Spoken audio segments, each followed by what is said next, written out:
So welcome in, ladies and gentlemen, boys and girls, for game number 1 between PuckChamp and CreepWave for Dota 2 Champions League Season number 4. And this is the 7th week now. Both of these two teams have had 3 games apiece so far in this tournament. Currently, CreepWave are 3-0 and PuckChamp are 2-1. So they've both been performing pretty well so far. We'll see if CreepWave's going to be able to keep their 100% win rate and just smash down PuckChamp, or, you know, they might make them work for it and they'll level out the playing field then. They'll both be 3-1 apiece. So very close on scores that was. We'll see what they're going to start off the game here. PuckChamp with the first pick. And they have been loving their Keep of the Light still. It's in the pool, but they are going to go for the Bane. Now, we have been seeing this hero resurfacing quite a lot lately. So it has been looking pretty strong. But then the silencer grab from CreepWave. And I saw a video on, I think it was on Reddit or YouTube. I can't remember. I saw a video pop up. But silencer's curse dot plus a silence does more damage than a level 1 line ult and Lina ult put together. Like, that shouldn't be the case. That should not be the case. It does like 980 damage. Because the way like the damage gets doubled when someone is silenced, it's just absolutely broken. So I'm not too surprised about seeing this hero make more of an appearance. I saw it yesterday, no, the day before, when I cast the last game, and even just as a position 5, it was able to do a lot of damn work. As well as obviously global silence. It's always going to be annoying. It's always relevant. I mean, sure, the hero can feel kind of underwhelming sometimes, but just the power of that R is it's pretty strong. It screws over a lot of heroes. And they're also going to pair it with the Wind Ranger. Now, this hero has also been getting a bit more popular. I think they changed her Gale Force Aghanim Shard upgrade, where it doesn't push allies anymore. It only works on enemies. And I don't really like it. I feel like they've done that change because a lot of people are probably griefing their teammates by pushing them in the wrong direction. It was kind of stupid. But I think that's purely...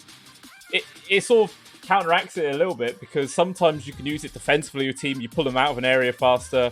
Or if you just position it properly, you can cut off enemies' escape. It was a really cool spell, but they made it a little bit weirder, which I don't really like. But hey, you know, things change. We'll see how people adapt. But then the Sven is the pickup there from PuckChamp. Okay, so already grabbing their position 1. That is actually the most picked hero on the side of CreepWave. So maybe it's sort of like a zoning pick, if you know what I mean. Taking it, as well as also taking out the hands of CreepWave, so you get like a sort of 2 for 1.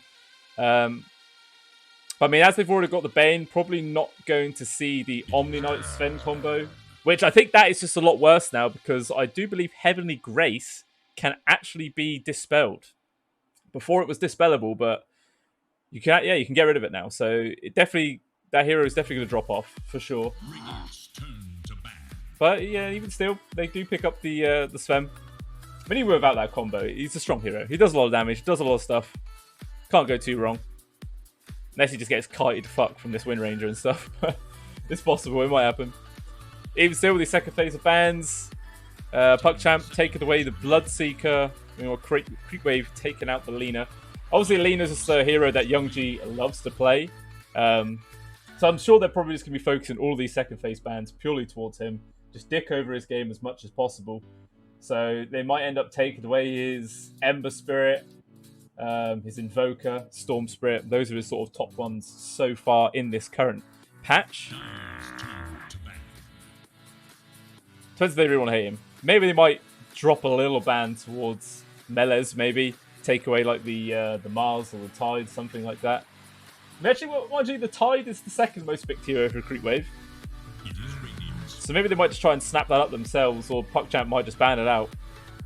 I'll have to wait and see. But the Pangolier and the Razor, next one's to be removed. Obviously, the Razor's is pretty good against the Sven. As long as if you can actually survive long enough to get a full stack link off and he doesn't just blow you up in that amount of time. But early levels, he's pretty good. Towards the later parts of the game, it does start to drop off, but, you know, it's to be expected. But yeah, they do also ban the Tide. Thinking that outcome was a possibility. Let's see what CreepWave are going to take away as their final hero now. They did touch a little bit towards YoungG, a little bit towards Melees. I don't think they're going to bother using a ban for Astral or anything. I think the position 4 normally gets away scot-free. Doesn't get targeted that very often.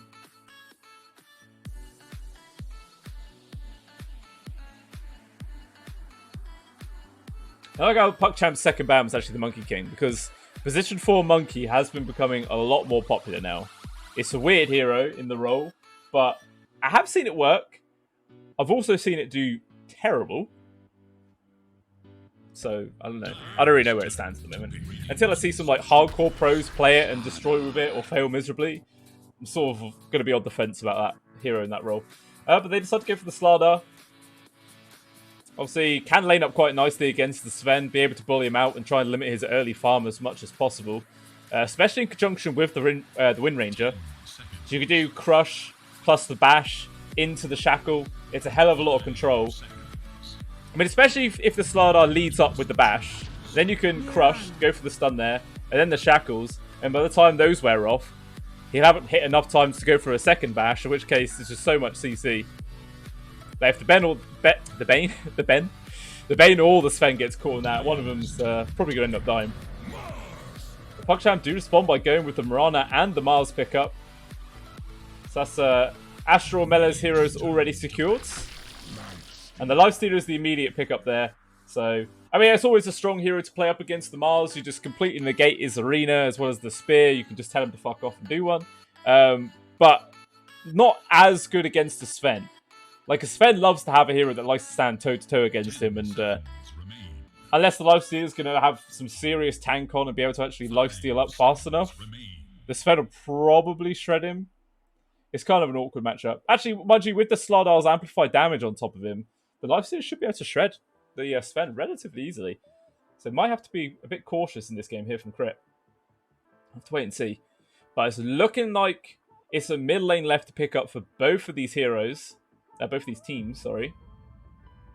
I mean, really, the Silencer or the Wind Ranger could possibly move to the mid if CreepWave want to. But, I mean, already they're a pretty decent position 5 and 4. So, I don't know if you really need to push it onto the mid. Unless he just really, really wants to pick one of those two heroes. I think ATF's the mid hero for CreepWave. I know, it's been a long time since I've seen a CreepWave game, to be honest with you. Still not 100% familiar with every single player's roles. They do decide to remove the Tinker. Has this actually been picked up in pro game before? Like, because the way they changed it, March of the Machines is Aghanim Shard upgrade, and it's a really weird hero now. It's a really weird one. I don't think I've seen it in a professional game yet. And I don't think either one of these teams has actually even picked up before. Has CreepWave grab the Tinker? Warrant this ban? No? No, they've not grabbed the Tinker before. I guess PuckChamp were just that worried about it making an appearance, they decided to remove it. We'll see what else CreepWave's now going to take away. They might just remove the Invoker from the pool. Yeah, they do. Because, I mean, at the moment, there is an incredible setup here from PuckChamp. You do Nightmare, guarantees the arrow land, and then you also guarantee that the Sunstrike's just going to land on top of the face as well, and it's a ridiculous amount of damage, so 100% worthwhile ban there.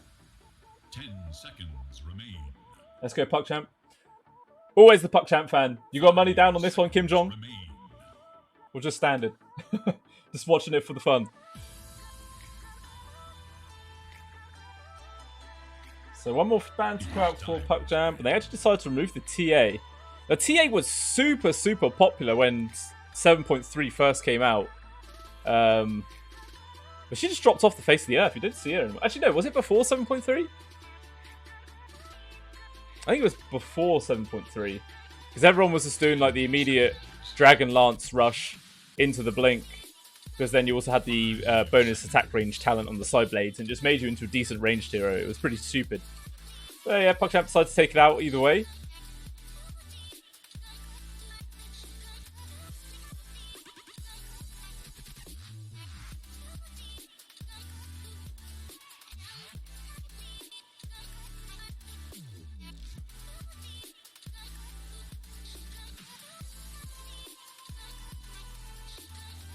So just the final ban though.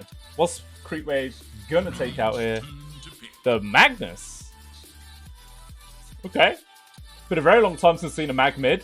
But I mean, it definitely works with a Sven lineup. You get that big RP and the Sven just absolutely melts every single person in the area. So I can see that. Makes sense. 10 seconds. So they do have the first pick now. So it is going to give a little bit of leeway there for CreepWave. They have the opportunity to have the response pick to hopefully get the favourable matchup in the mid, or at least get a matchup where they're not going to get dicked over completely. It is just a slight advantage, but it's always an advantage that is very, very nice to have. I mean, what are PuckChamp really lacking right now? They haven't got a great amount of reach. They're sort of limited to either the initiation from like a Mirana Arrow or Mars blinking and getting a decent arena down. But that's kind of difficult when you've got a Lifestealer on the opposing team, because you can always dodge it with the Rage.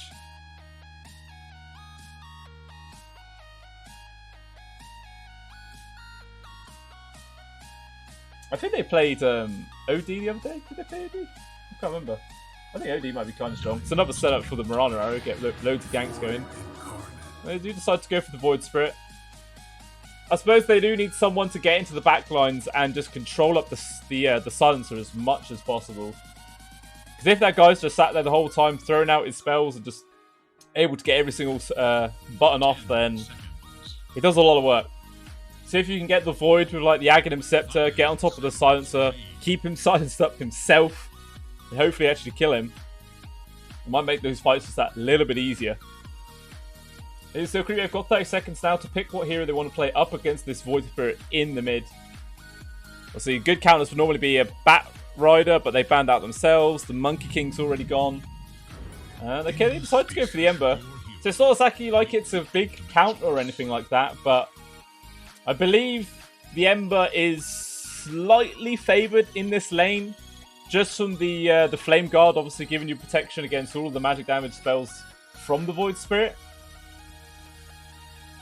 But it's not going to be like an outright domination in this mid. It should be relatively even. Just a slight lead for the Ember, I'd say. Yeah.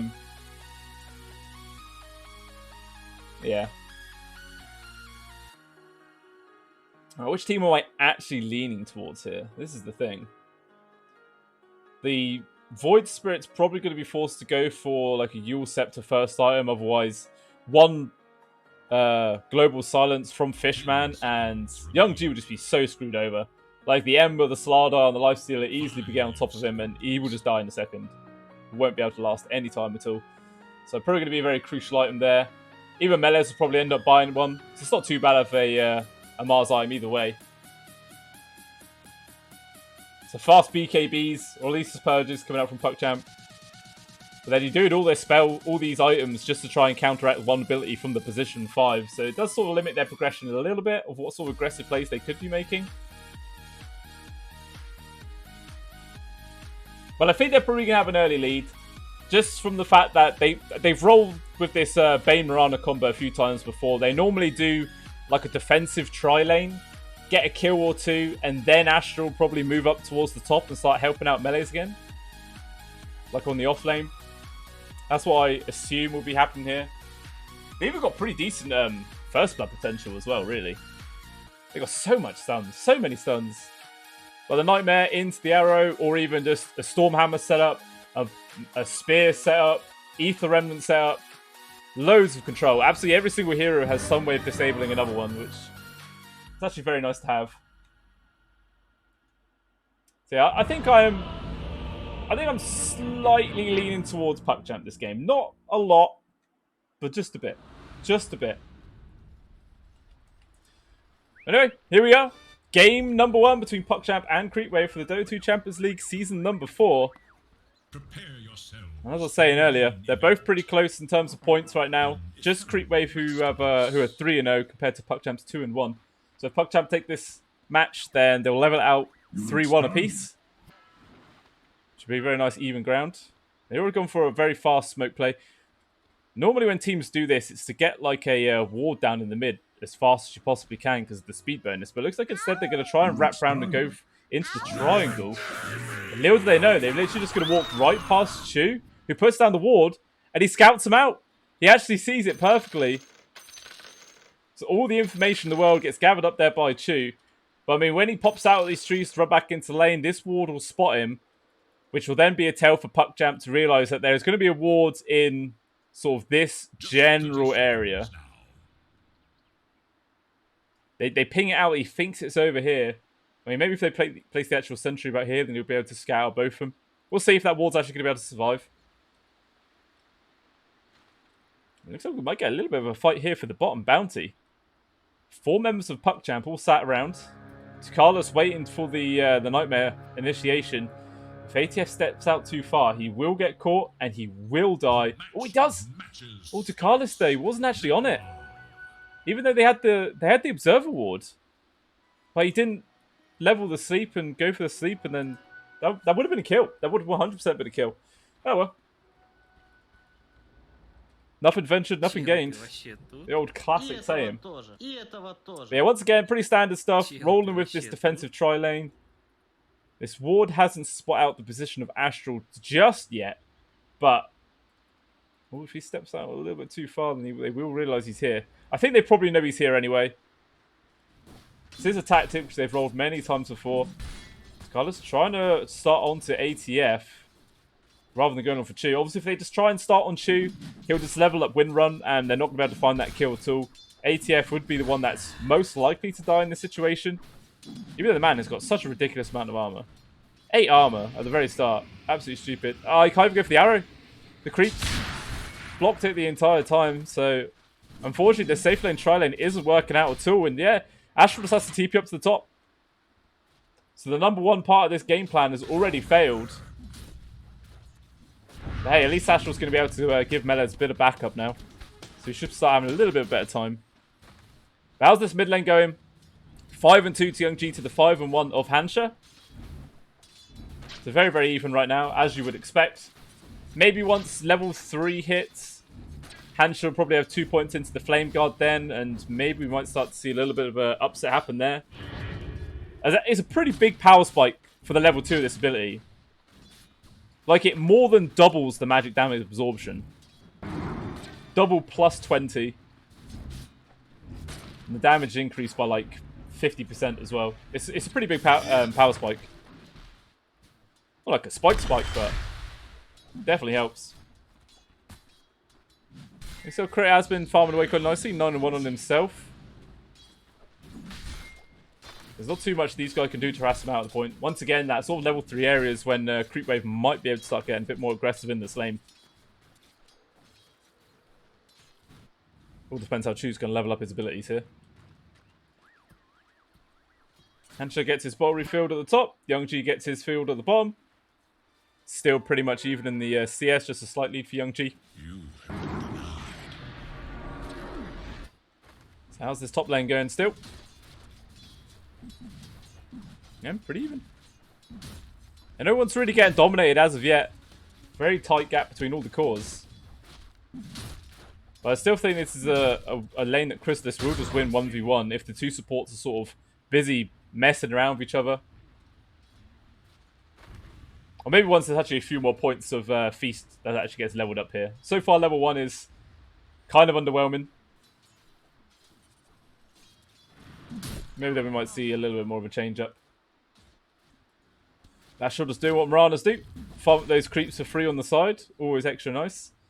And Hansha actually just goes and steals the Radiant Triangle Bounty Rune to get his bottle refilled. That's going to be a little bit upset there for Young G later on. You're now down to about 3rd HP, half mana. No regen left in the tank apart from a single Fairy Fire. I mean, well, Hansha's got 2 charges and pretty damn healthy at the moment. So it's going to be a tough couple of minutes now for Young G. I mean, there will be the Water Rune spawning up in 20 seconds. He'll be able to get a top up then. Oh, wow. That's unlucky for Hansha. The Shackle's actually hitting onto the creeps instead. Maybe if that landed onto Young G, that possibly could have been a kill there. That's what happens though when you gamble. You take a risk and just didn't pay off. Ends up just being a bit of wasted mana.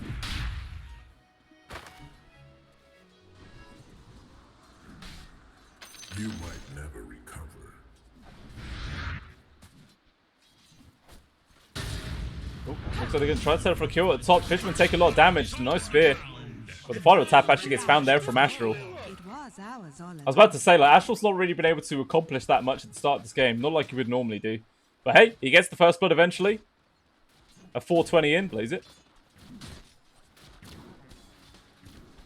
We'll see if he's going to start making some rotations now. The only thing if he leaves this lane Melees will 100% get bullied out pretty damn hard by a Silence and Lifestealer combo. It's going to be a tough one. So maybe Astral's probably going to be forced to stay at the top lane and just help out his position 3 as much as he possibly can. Young G running into Hanch there. They were thinking about going for an arrow setup possibly, but the Remnant misses. Astral will just get a nice stack onto the creeps though. So both of them doubled up. I don't think there's any... no stack so far in the Dire triangle. Really, the only hero that can take it that easily would probably be the Ember Spirit later on with the Sleight of Fist. Maybe obviously crit on the Sven. Wants those stacks early on as fast as he possibly can. Because as soon as he hits his level 6, he probably can take like a triple Ancient stack. Maybe a quad if he plays it really well. It's a difficult task though.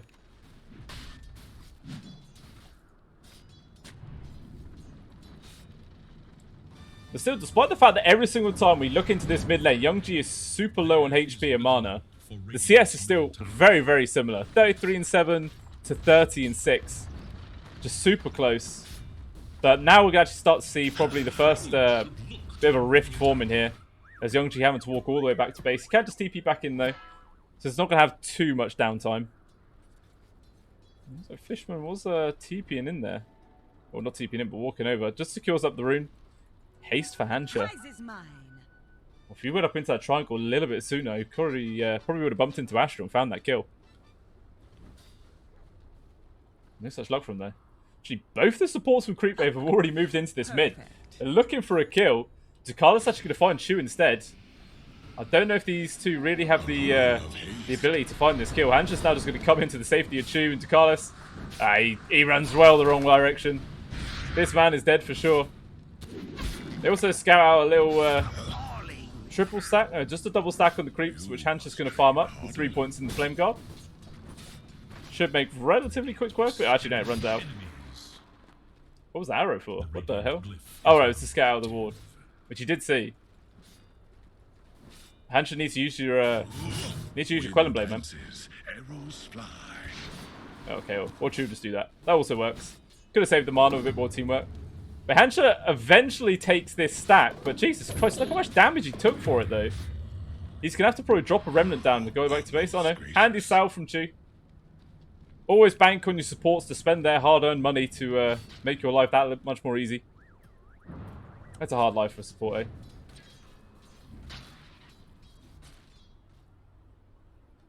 Looks like they're going to try and go for kill onto Young G here. The Shackle doesn't actually end up latched onto anything. Unfortunate there. Missed opportunity for CreepWave. Oh, down on this bomb.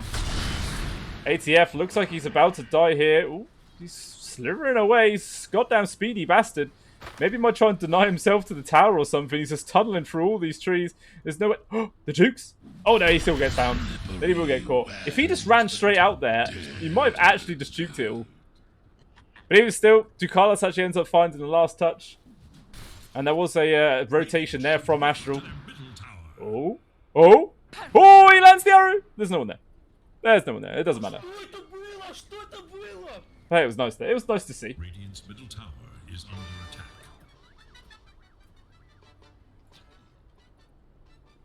I was just thinking about starting on the Hancha there, but not really enough help around. Oh, actually going to go into Young G instead, get hit by the Shackle.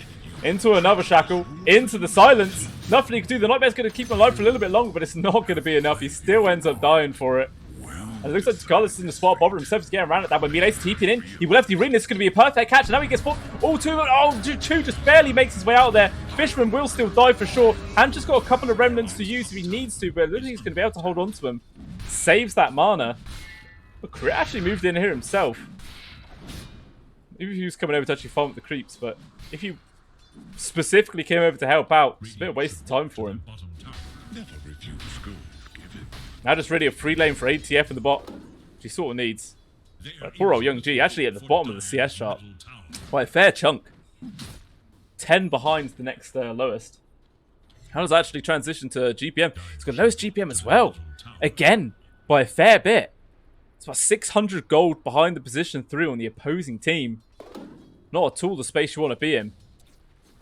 Like a 1.1 thousand gold advantage for Hancha. And it looks like they're about to set up for another kill. The Shackles both used at exactly the same time, but it's not looking like it's actually going to matter. He's still able to get away.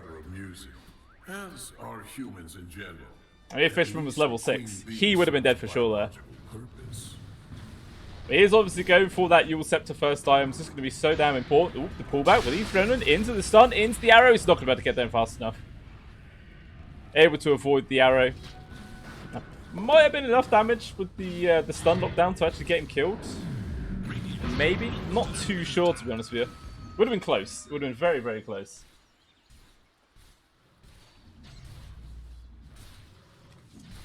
Crit farming up a nice little triple stack there onto the Ancients 10 minutes in. Got his Mask of Madness. And going straight in for the Echo Saber. Pretty standard Sven build. Not sort of mixing it up that much at all. No, you don't need to. It's a proven build. It works. No need to mix it up. Just keep it going. I'm actually going to use the Moran roll. I think they saw him. I think that ward just caught a glimpse of Astral as he used the ultimate. So CreepWave are going to be aware of this. Even still, Hanches is sat there. He does have the protection of an Observer ward and Sentry, so he should be pretty safe. And Meles is still a fair chunk of gold away from his Blink Dagger, so not going to be able to have any sneaky initiations like that. But speaking of initiation to Carlos, was getting poked to the bottom. They're going to drop the Nightmare. Chu's going to play the Sacrificial Lamb and drop it on himself. And the Sacrificial Lamb he will be. They're all just collapsed on top of it. Oh, they even dropped the Arena for it. Just to make sure that slippery Wind Ranger does not escape. Even still, while that was going on, Hanshi was able to do a fair bit of damage to Tier 1 in the mid lane. I think this one has barely been touched at all. And we're just constantly shoving in these creep waves. Might be able to take it down relatively soon. Hungry's going to be doing his best to keep it alive for as long as possible. He's just barely kept out of deny range as well. So it's been relative free farm for Chrysalis for a big chunk of time now. Looks like he's got Armlet finished. I assume? Yeah, he's got Armlet More Digging finished up, coming on the cover right now. Then Orb of Corrosion and Desolator queued up next. Just going for that big sort of minus armor strat now. We'll see which one he's going to prioritize. I assume he'd go for the Orb of Corrosion. It's a hell of a lot cheaper. And just its early game effectiveness is relatively decent. Radiant's middle tower is under attack. But still, even with him farming up pretty damn well with all the free farm he's getting, it's still super, super difficult to keep pace with a Sven. Just one of the naturally fastest farming heroes in the game. Full like 1200 gold over the top of him at the moment. Even still though, the rest of his squad was able to take down the tier 1 in the mid, and he just TP'd to the bot. I think he sensed something dodgy was happening at the top there. As there is 4 members of PuckChamp, all just sat around Crit as he's pushing in the tower himself. Radiant's bottom tower is under attack. Radiant structures are fortified. Looks like they're going to trade some objectives of the map. Dire's top tower is no more. Wait, can I click creeps again? Hey, I can click creeps again. They fixed it. I remember I was having this bug yesterday where I could not left click anything apart from heroes. But hey, I could do it again. Look. Ooh, that's so nice. I was having to like highlight everything to select it. It was so freaking annoying. Radiant's bottom tower is in danger. Your pile of heroes here from creep in the mid. Bottom tower is no more.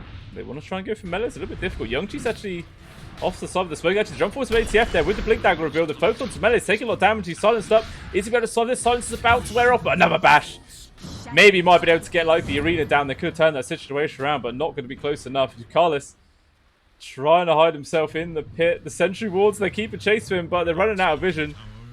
And they just don't have any dust.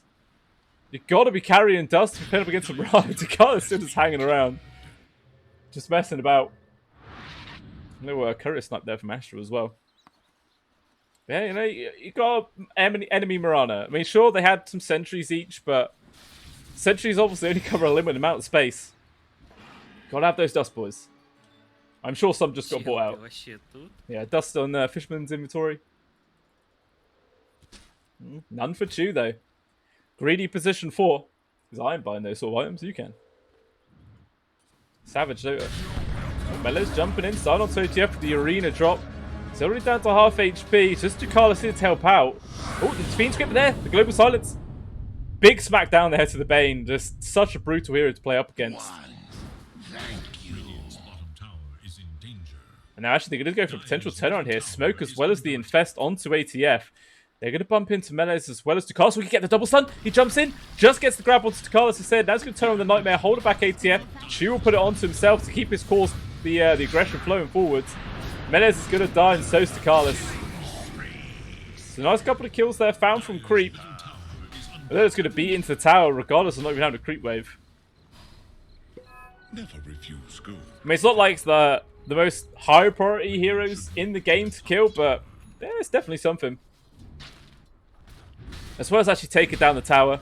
So all tier 1s for PuckChamp already been taken off the map. Meanwhile, CreepWave still got their mid and their bot. But despite that bit of extra map advantage they do have, just a slight gold advantage at the moment into the favour of PuckChamp. These charts have been erratic as hell. Look at this. Up, down, up, down. That'd be a pretty goddamn fun rollercoaster, I'm not going to lie. I mean, it looks like it's starting to really level out right now. Advantage just into the favour of CreepWave now, by the looks. Actually, look at that. Even with like the gold advantage and everything that wasn't in the favour of PuckChamp, the win probability's always been in the favour of CreepWave this game. Must be the lineup. Instead, focusing onto Fishman. He easily gets pinned to the side because he'll get caught down himself. ATF and get trapped in from the arena. It's just him on his own though. Even if it's dodged arrow, but actually Hamster gets caught by instead. They're going to focus onto him instead. Do they actually have enough control? I don't think they do. There's a little mini stun there from Chu that holds him back. Still, Young G's trying to keep on top of it, but now Hamster's just going to turn around. He's got far superior damage with the Flame Guard. Nothing Young G can do. No skills left in the tank, and he will die. So it ends up being a 2-for-1. Young G does get taken out. I mean, normally, that would be really, really bad because, you know, your mid lane normally is like one of your highest net worth heroes at this point in the game, but he's actually the lowest by a fair chunk. So it wasn't too bad. Actually would have been worse for Meles to die there, which is funny. Just casual double damage on Astral. Going in for the Greaves. I mean, he's got the arcanes as well as the mech, but he does also have a Lotus Orb queued up. So maybe he's not going to bother going in for the Greaves. He's actually just going to dismantle the arcanes to help accelerate the Lotus Orb that little bit. I mean, it is a dispel, right? On Lotus Orb? I do believe Lotus Orb dispels. Yeah. It does do a basic dispel, which should be able to get rid of the silence from the silencer. So it should help out somebody. Or anybody in that case. Carlos? Hansha? Not too sure if he wants to go for it though. He's all like hanging about, not sure if it's baiting. Actually, Meles jumping in with the opportunity. Focusing on Chu. One more hit from the arena. Takes him down. Meles will get chased, but nice arrow. Gets the connection onto ATF. Holding back the start off now, but Meles, these right clicks on Hansha. My god, they do so much damage. So it ends up being a double kill for him. And they're thinking about going into the Roche. Yeah, Chris is going to start it off. I mean, it's a full 30 seconds before the Mars is back up. And even if he was, he wouldn't even have the arena. So there should just be a free objective here for CreepWave. Going to start slowly cementing their lead in this game.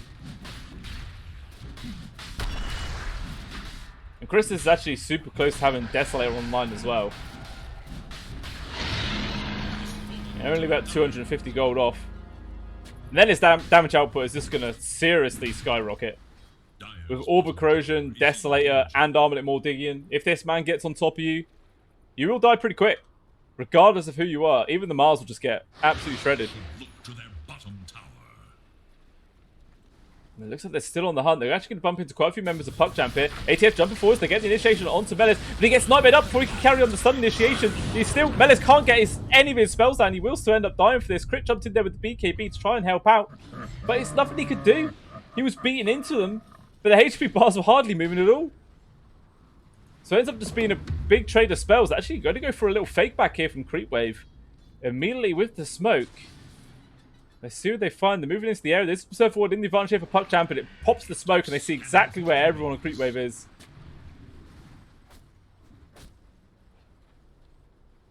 everyone should be able to get out. Don't think anyone's going to get a cool hit. Or ATF? I think he just spot crit there. Decided not to go for it, though. Probably a bit wise. The CreepWave really just wanted to start pushing the advantage that they have in this game. Just playing really, really aggressively now. I mean, with this item build that Chrysalis has gone for, it definitely makes sense. This isn't the sort of build that you would see to, like, sit back and farm. This is a, I want to fight, I want to kill people, let's make that happen. I mean, especially with the good old taxi that is a Slardar. Perfect impact. Second, oh, Chew. Jump forwards, gets a nice shackle grab. This next up, they actually had to cover him from the root. He's able to get the Yule Scepter off, though. Can he get the jump there? He can't. The crush perfectly timed from ATF. Another death there for Young G. And this man's net worth has not moved for a very, very long time. Is this net worth chart working? It seems really stagnant. What? Okay, no, my net worth chart was actually frozen. I just noticed. I was going to say, like, how is he still on 5,500? That makes no sense. Yeah, just the one saving grace so far for PuckChamp this game is the fact that Crit is the top of the net worth. Got BKB, Mask of Madness, Echo, going in for the Silver Edge. Radiant's bottom tower has fallen.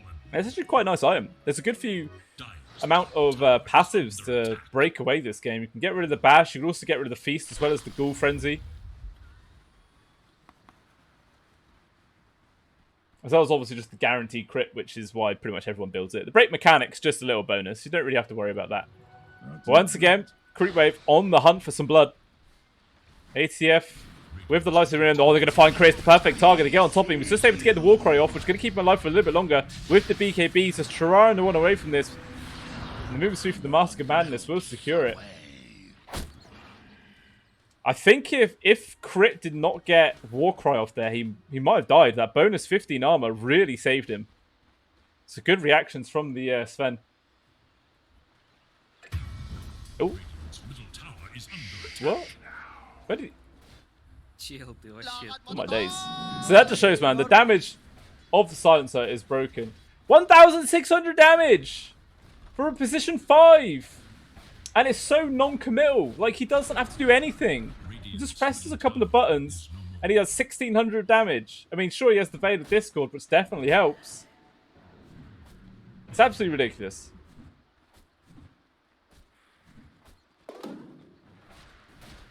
So, CreepWave are just feeling their advantage. Just Chrysalis all on his own. No vision in the area. The entire enemy team is alive, and yet he still feels happy to farm up the triangle. On the enemy side of the map. With literally the entirety of PuckChamp just in the lane next to him. But, no fear. Why the hell not? He's like, yeah, okay, farmed up that triangle. I'm just going to go high ground now. You can follow me if you want, guys. Immediately up there, knocking on the door. Is anyone home? Hello? Moshy Mosh?